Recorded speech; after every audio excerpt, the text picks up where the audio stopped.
The Rocky Road to Creed 3 continues now with the third of the original Rocky movies. 1982's Rocky 3, written, directed, and starring Sylvester Stallone.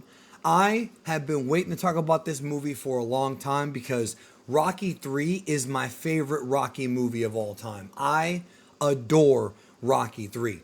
When it comes to story, when it comes to a movie being emotional, I feel like the first two Rocky movies are probably the best of the original six when it comes to capturing that sort of the rags to riches story. Rocky 3 on the other hand tells a different story altogether, and Rocky 3 is kind of when the franchise began to transition from it being movies that are really heartfelt and really deep and sort of this slow burn of Rocky overcoming the odds to becoming a bit of a cartoon show. But I feel like Rocky 3 is great when it comes to balancing the wacky cartoony aspects of the franchise with the great story. I think Rocky 3 does it the best. I always find it weird when people say that Rocky 4 is like Rocky 3 because Rocky 4 and Rocky 3 are very, very similar. They have very similar story beats, but Rocky 3 not only did it first, but it did it better. I'm going to talk more about Rocky 4 in the next one. The story of Rocky 4 is different than the story of Rocky 1 and 2, but it's also the next logical progression of the story of Rocky. So Rocky is the heavyweight champion of the world after beating Apollo Creed at the end of Rocky 2, and he goes on this 10 fight win streak. But then what happens is we have as Eye of the Tiger, the theme song of the movie says, we have the story of a man who trades his passion for glory. He ends up knocking out a bunch of dudes, getting a 10 fight win streak, and he starts to really focus more on his riches, focus more on his success. At the beginning of the movie, the first montage of the film tells you what the movie's about without even really telling you verbally.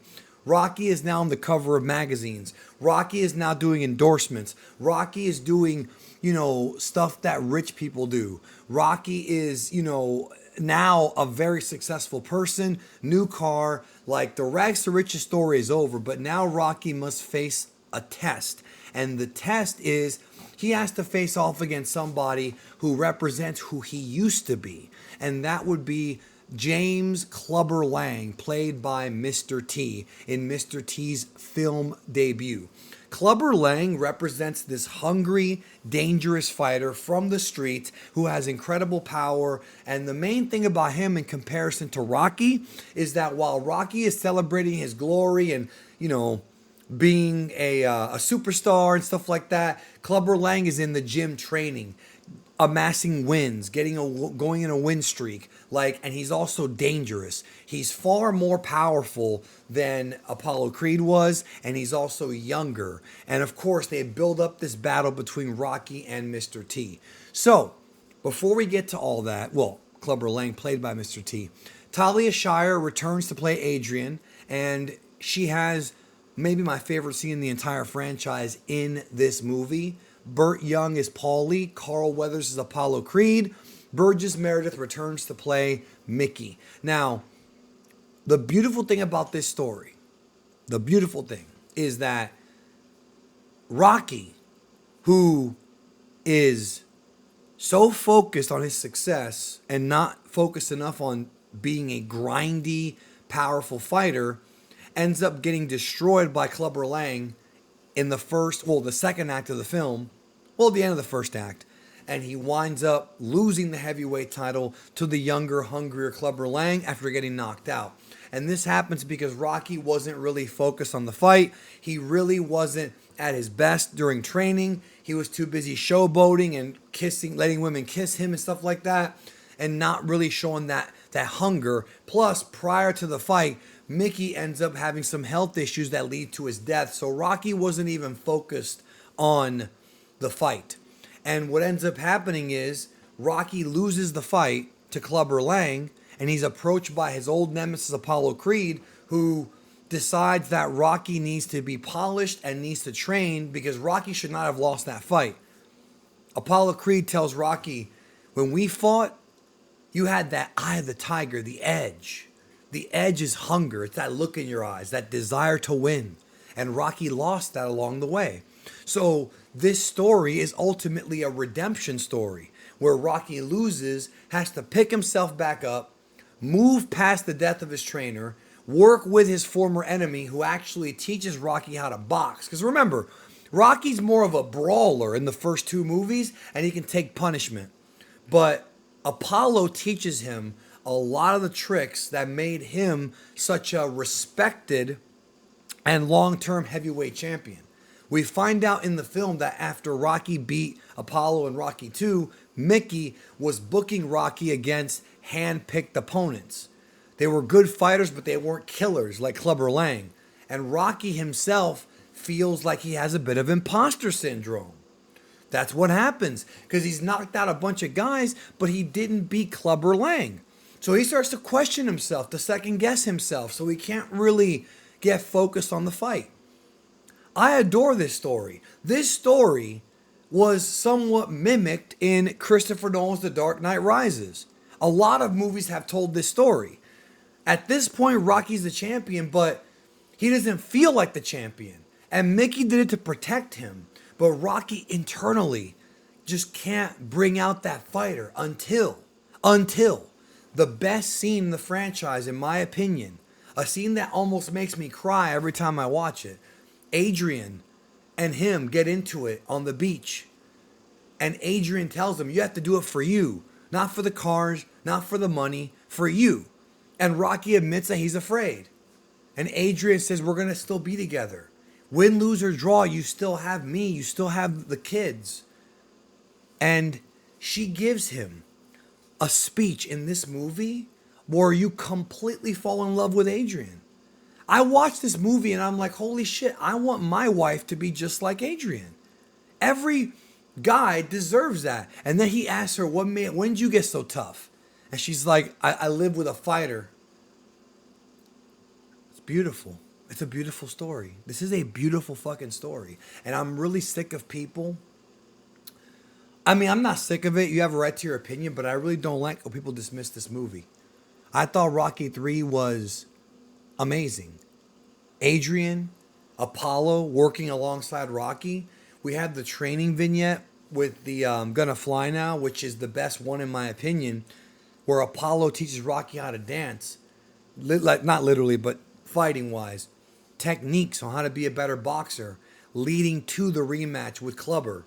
The only fight in the original 6 Rocky movies that show the entire fight. It's a 3-round fight because Rocky is able to overcome Clubber by letting him punch himself out because Clubber kept trying to knock him out with one punch instead of, being tactical. Rocky's basically letting Clubber punch himself out, sort of doing Muhammad Ali's rope-a-dope. And then Rocky's able to get the win and knock him out.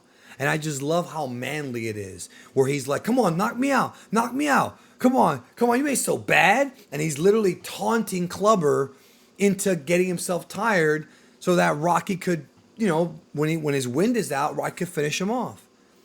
What a great story. What a beautiful story, dude. Rocky 3 is a perfect movie in my opinion.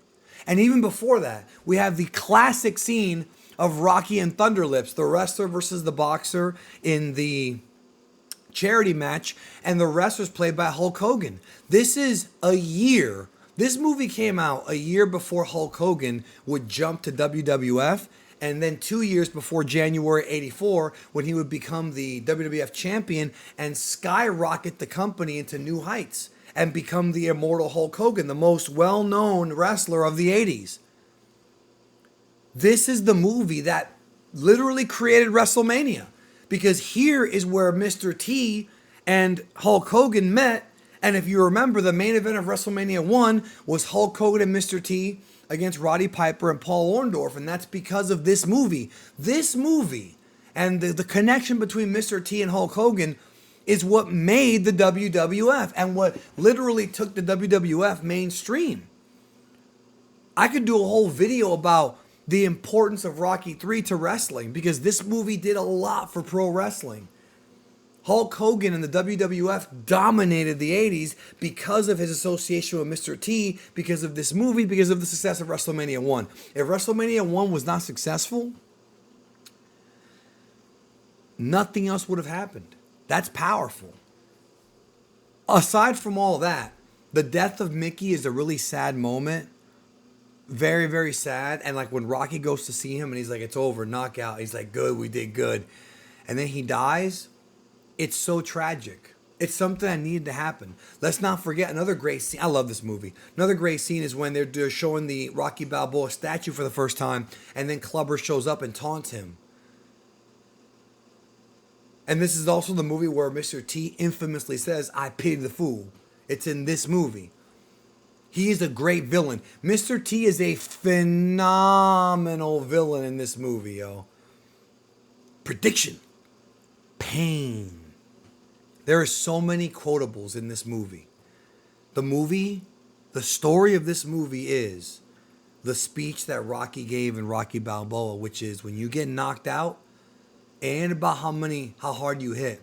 It's about how hard you get hit and keep going. Rocky lost the fight to Clubber Lang.